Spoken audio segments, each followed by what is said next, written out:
इथे फक्त दागिने नाही तर पिढ्यानपिढ्यांचा विश्वास मिळतो. परंपरेची झळाळी आणि विश्वासाची खात्री. कैलास अडगावकर ज्वेलर्स, दत्त मंदिर bus stop, Nashik road. Nashik road शहरातील बाळ येशू प्रार्थना मंदिर येथे भक्तिभावात आणि उत्साहात वार्षिक यात्रा मोठ्या श्रद्धेने साजरी होते आहे. या पवित्र यात्रेसाठी मंदिर परिसर सुंदर फुलांची सजावट, रोषणाई आणि भक्तांसाठी आवश्यक सोयींनी सज्ज करण्यात आलेला आहे. या यात्रेसाठी भाविकांची मोठ्या संख्येने उपस्थिती दिसून येते आहे. सकाळपासूनच धार्मिक विविध विधी, सामूहिक प्रार्थना, स्तुतिगायन आणि प्रवचने सुरू असून वातावरण भक्तिमय झाले आहे.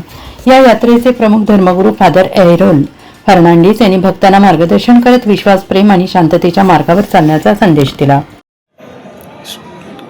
आज फेब्रुवारीचा 14 तारीख आहे आणि बाल येशू तीर्थ मंदिर नाशिक रोड मध्ये आम्ही सण साजरा करीत आहोत.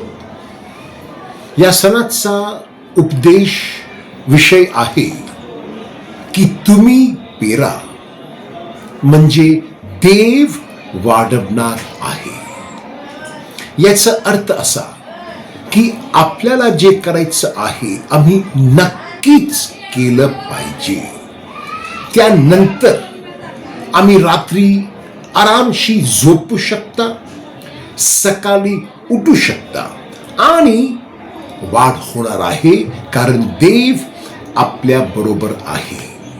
परंतु कधी कधी आपल्या जीवनामध्ये आम्ही पेरणी करत नाही, म्हणजे आपल्याला जे करायचं आहे आम्ही देवावर सोपवून देतो आहे. तसं करता कामा नये. समजा की आपल्याला जे करायचं आहे आम्ही केलं नाही तर रात्री झोप लागत नाही आणि दिवसामध्ये जेव्हा आपल्याला काम करायचं आहे आपण काम करू शकत नाही, आपल्याला झोप येते आणि वाढ होत नाही.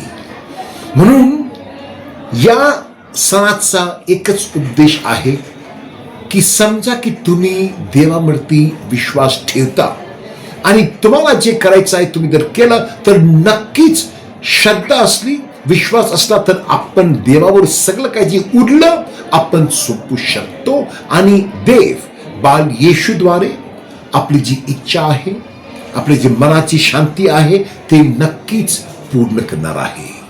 मी भाविकांचा स्वागत करतो आहे आणि तुम्हा सर्वांची मी विनंती करतो आहे की बाल येशूकडे तुम्ही येऊ शकता, दर्शन घेऊ शकता आणि त्यांचा आशीर्वाद, प्रेम आणि दया तुमच्या हृदयामध्ये, तुमच्या मनामध्ये आणि तुमच्या कुटुंबामध्ये आज, उद्या आणि सदा सर्वदा राहील म्हणून मला खात्री आहे. मी सर्वांना सणाच्या शुभेच्छा देतो आहे. आभारी, धन्यवाद, थँक्यू. यात्रेनिमित्त विशेष मिस्सा, भक्तिगायन, आरोग्य, आशीर्वाद, प्रार्थना तसेच धार्मिक कार्यक्रमांचे आयोजन करण्यात आले आहे. भाविक मोठ्या श्रद्धेने सहभागी होत आहेत, बाळ येशूकडे प्रार्थना करत आहेत. मंदिर प्रशासनाकडून यात्रेच्या पार्श्वभूमीवर सुरक्षितता, स्वच्छता, वाहतूक व्यवस्थेची योग्य व्यवस्था करण्यात आली आहे. ही यात्रा परिसरातील धार्मिक ऐक्य आणि श्रद्धेचे प्रतीक ठरत असून सर्व भाविकांसाठी हा दिवस आध्यात्मिक समाधान देणारा ठरतो आहे. NCN न्यूजसाठी सनी काळे, नाशिक रोड.